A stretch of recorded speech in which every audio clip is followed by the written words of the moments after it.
Salutations chers disciples d'Avan et bienvenue dans notre 38e review consacrée à l'anime Dai-no Daiboken.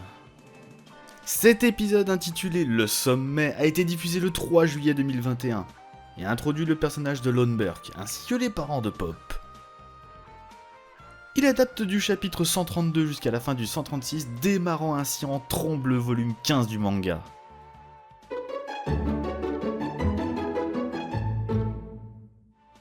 Cet épisode 38 de Dai-no Daiboken a été confié à Masaki Watanabe, le réalisateur de Bartender.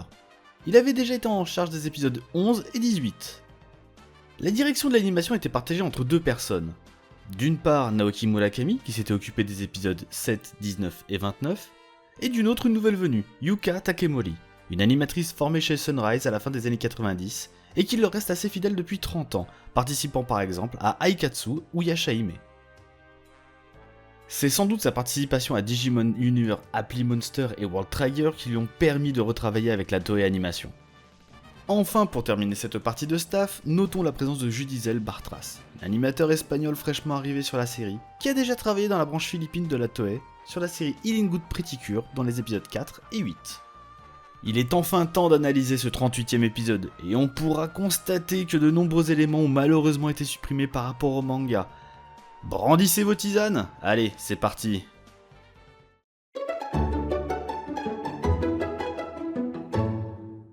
L'épisode débute tandis que le roi de Romos annonce à notre équipe que la princesse Leona a décidé de convier les rois du monde entier, afin de discuter d'une stratégie commune. En effet, 3 royaumes ont déjà été rasés, et l'urgence est d'unir leurs forces pour vaincre les armées du mal. Cette réunion au sommet était donc le projet secret dont la princesse de Papnica ne pouvait pas parler lors des épisodes précédents. Dans le manga, Dai levait la tête et pensait à la jeune fille qui apparaissait en fond, tandis qu'ici il n'y a pas d'effet particulier pour la représenter. Le roi souhaite que notre coterie l'accompagne, et Mam lui indique que cela serait une bonne occasion pour demander aux autres d'obtenir des informations sur une épée assez solide pour contenir sa puissance. Dans l'œuvre d'origine, cette observation était mieux introduite. Pop faisait d'abord remarquer que la troupe n'avait pas pu récupérer l'épée du conquérant, et un plan présentait sa copie détruite durant le combat contre Zamza. Ce passage a été supprimé, ce qui retire un petit peu de liant au dialogue. De plus, lorsque Dai accepte la proposition du roi, le garçon montrait plus d'enthousiasme dans la planche d'origine. Ce qui faisait rire le roi, qui soulignait son impulsivité. Ici, le souverain se contente de dire « entendu », que on peut traduire par « fraîche histoire frère ». Les autres finalistes du tournoi profitent de ce moment pour remercier l'équipe de les avoir sauvés. La poignée de main de Larba avec Dai permet de bien montrer leurs différences de gabarit, là où la planche du manga présentait un plan plus large pour illustrer leurs tailles respectives. Quant à Pop et Mam, les rougeurs initiales sur leur visage ainsi que leurs gènes ont purement et simplement été supprimées. Et ouais. Notre bon gros Rashiou se sent mis de côté. Après tout, lui aussi a eu un rôle décisif durant le combat contre l'Archifélion. Fielon. Plusieurs éléments du matériel d'origine n'ont pas été repris. Ainsi, sa mise à l'écart était davantage mise en avant par plusieurs effets graphiques, qui n'ont été ici pas repris. La scène humoristique avec Gomez a aussi été supprimée, dans laquelle il félicitait les soldats du château. Le petit rongeur était alors bien seul, même si cela était présenté de façon amusante. Il se dit qu'il a droit à des remerciements, et il se met à hurler ses grands morts, mais Ghost lui demande d'arrêter de se mettre en scène. C'est à ce moment que Mam révèle l'identité du mystérieux combattant, qui ne surprendra probablement personne puisqu'il s'agit de leur maître Brokina. Celui-ci s'était inscrit au tournoi pour vérifier les progrès de ses élèves. Ça fera évidemment penser à Dragon Ball avec Kame Sennin dans le rôle de Jackie Chun durant le Tenkaichi Budokai. Chacun y va alors de son petit commentaire en voyant le dieu des arts martiaux. Et comme souvent dans cette adaptation, les personnages font leurs remarques à haute voix, tandis que dans le manga, ils ne faisaient que les penser. Le vieux maître souligne alors les progrès de Chu, ainsi que la qualité de sa nouvelle technique décisive. Les autres combattants en profitent pour lui dire qu'il a été formidable, et Valoria pour lui remonter le moral a même le toupet de lui dire qu'il est le champion de Romos. Étrange de lui faire ses éloges alors qu'il ne lui adressait même pas la parole quelques minutes avant. Peu importe, la réaction en larmes de Chu a vraiment bien été adaptée et a réussi à bien retransmettre son émotion à ce moment-là. Plusieurs éléments ont été modifiés dans la suite de l'intrigue, probablement pour aller plus vite. A l'origine, Dai et ses amis quittaient Romos à pied et disaient au revoir aux finalistes du tournoi. C'est à ce moment-là que Chu demandait à Brokina son autorisation pour accompagner le reste de la troupe. De plus, plusieurs finalistes demandaient au vieux maître d'en faire ses élèves, mais il refusait à cause de démangeaisons sur la rotule tout en toussant. Sacré Brokina, va. Après avoir mal au cul, maintenant t'as mal à la rotule. Notre gros rat retrouvait alors le reste de l'équipe dans une forêt, et Pop utilisait Lura pour s'en débarrasser temporairement en haut d'un arbre. En regardant ce monstre intrigant, Dai se retrouve ridicule de s'être tracassé sur sa condition d'humain. Alors que les jeunes amis continuaient d'observer le monstre et accepter sa place dans l'équipe, Chu continue de courir à travers la forêt pour tenter de les retrouver. Dans cette adaptation, toute la scène reste dans l'enceinte du château de Romos. Ce n'est donc pas la même ambiance qui s'en dégage, mais ça reste assez logique dans l'ensemble. En parlant d'ambiance, changement radical de lieu, on se retrouve dans le repère secret de Zaboera. Miss Vern s'y invite, et le légat mystique se demande bien comment il a pu retrouver son laboratoire. Dans le manga, l'éminence grise révélait que le phare aux alentours n'éclairait pas le pied de l'île, et que c'est comme ça qu'il avait deviné l'emplacement. De plus, dans plusieurs planches on pouvait voir l'établi de Zaboera, avec des fioles et un livre de notes, ce qui venait renforcer l'idée qu'il menait des expériences scientifiques. Miss Vern découvre alors le corps d'Adlar en cours de reconstruction, qui est dans un bien piètre état. Le roi du mal demande alors à son légat de combattre les humains le temps que sa reconstruction soit terminée. Cependant, Miss Vern pense que c'est une perte de temps, étant donné qu'il est au courant de l'échec de Zamza et les limitations des archives Fielon en matière de magie. C'est ainsi qu'Adlar fait une terrible révélation. Tout comme Broly, les archives Fielon se retenaient. Blague à part, il est possible de remédier à cet unique défaut en transformant définitivement son corps. Dans le manga, le visage d'Adlar était vraiment incroyable à ce moment-là, et nous présentait une détermination sans faille, qui a dû bien marquer des lecteurs. Cette expression de visage et ce passage n'ont malheureusement pas été repris avec la même intensité dans cette adaptation. Toutefois, la performance de Tomokazu Seki et Takehito Koyasu est vraiment très convaincante et permet de sauver la scène. L'éminence grise accepte donc la proposition d'Adlar, et décide de s'occuper de Papnika. Le visage du roi du mal à la suite de cette confrontation paraît moins maléfique qu'à l'origine. Et de façon globale, les enjeux sont moins palpables, la mise en scène étant assez rapide. On retourne du côté de nos amis fraîchement débarqués à Papnika.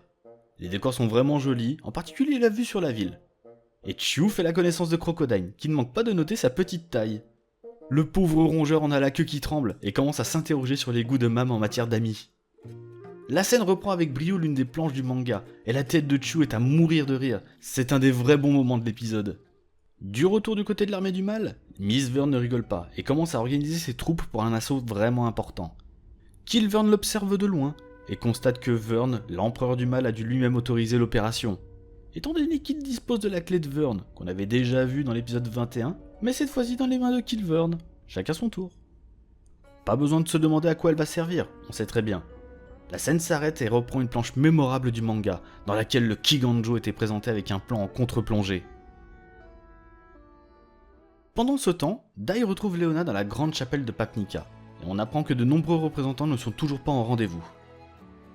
Les rois et les reines des royaumes dévastés sont portés disparus, notamment la reine Flora, dont sa bravoure est réputée. Pop s'étonne et blague sur la bravoure de Leona, ce qui fait rire de bon cœur tout le monde. Énormément de pages n'ont pas été adaptées ici, dans lesquelles les différents rois étaient présentés. Et comme on est vachement sympa, on va rien divulgacher du tout, étant donné que ce sera probablement dans le prochain épisode. Dai demande alors à qui il pourrait s'adresser pour obtenir des informations sur une épée assez solide. Et Apollo lui propose d'aller demander à Falken, le roi de Terran fraîchement arrivé à Papnika. Dans le manga, Pop faisait une remarque que le souverain était souffrant, mais celui-ci rétorquait que la détermination de la princesse l'avait poussé à faire le voyage. Cette remarque a malheureusement disparu. Malheureusement pour notre équipe, il n'y a aucune épée plus puissante que celle du conquérant, qui est constituée de Ricalque. Comme notre équipe est dans une impasse, le roi fait venir 2 voyantes pour les aider. Et évidemment ce n'est autre que Nabara et Merle.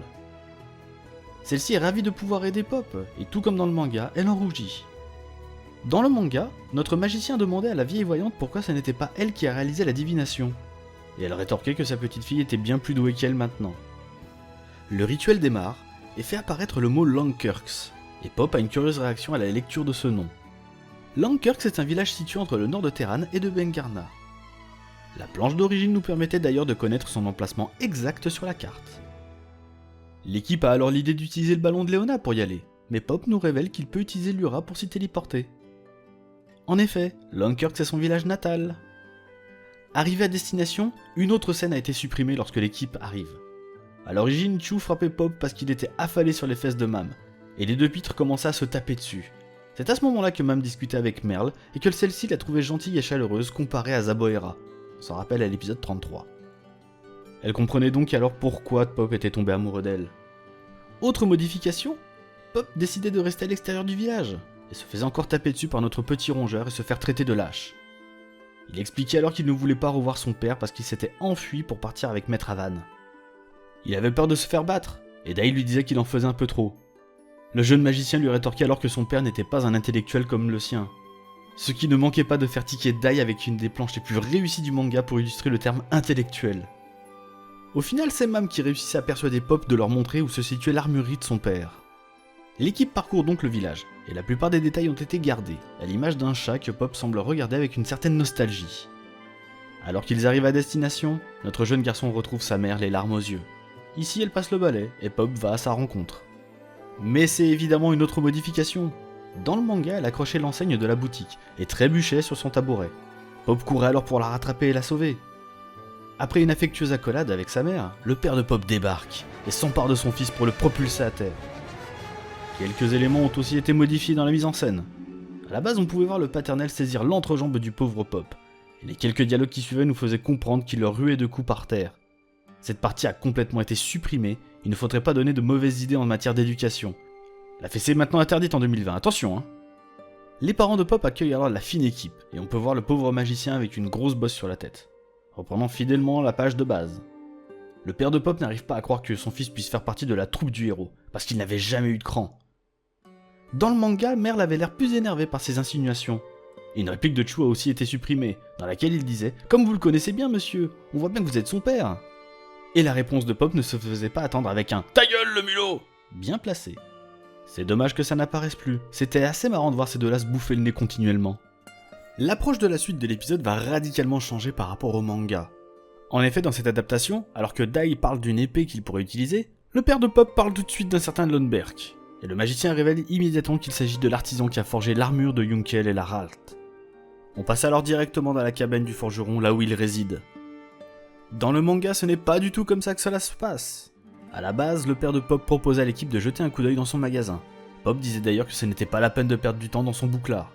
Son père lui mettait un bon coup de pression.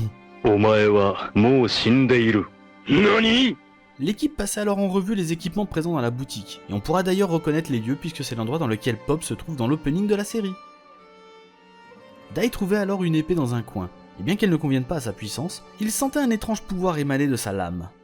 On peut d'ailleurs voir cette épée dans l'introduction de l'anime, exactement au même emplacement. Le père de Pop révélait alors que cette arme avait été forgée par un démon répondant au nom de Lomberg.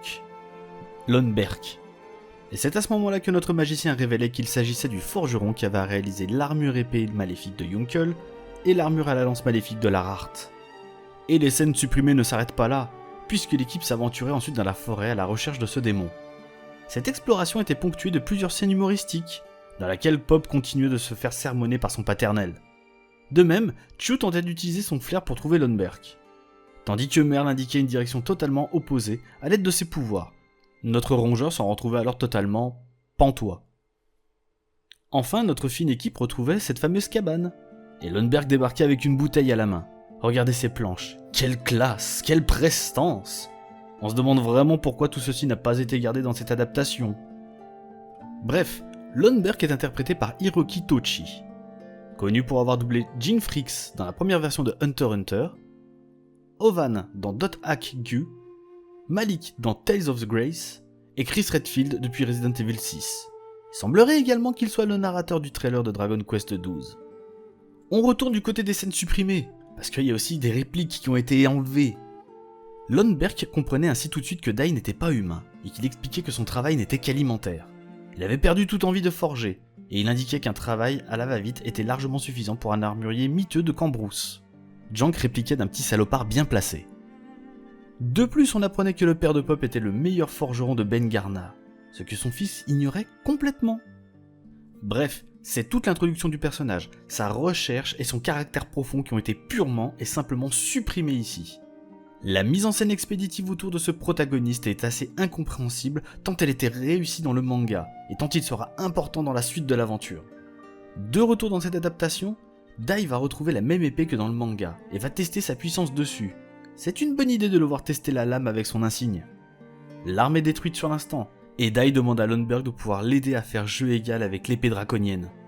D'ailleurs, dans cette scène, les sous-titres français semblent assez perdus. On parle tantôt de l'épée en démonacier, la phrase suivante mentionne l'épée draconienne, et enfin on sait que cette épée est faite d'oricalque, tout comme l'épée du conquérant.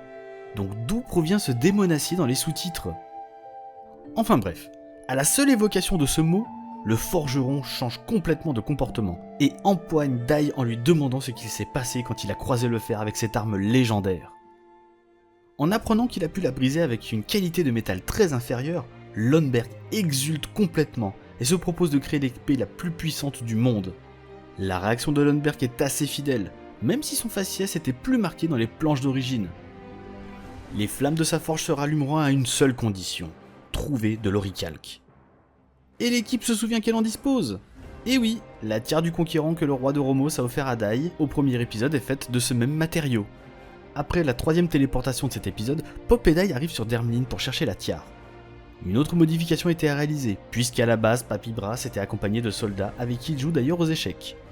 C'était bien plus logique dans le matériel d'origine, puisqu'on savait qu'il était escorté continuellement pour éviter d'être de nouveau enlevé.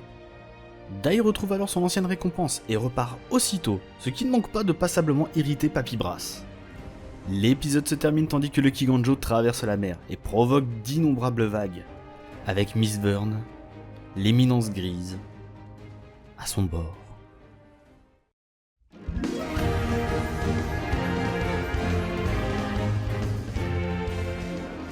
Le moins que l'on puisse dire, c'est que cet épisode s'est largement écarté du matériel d'origine.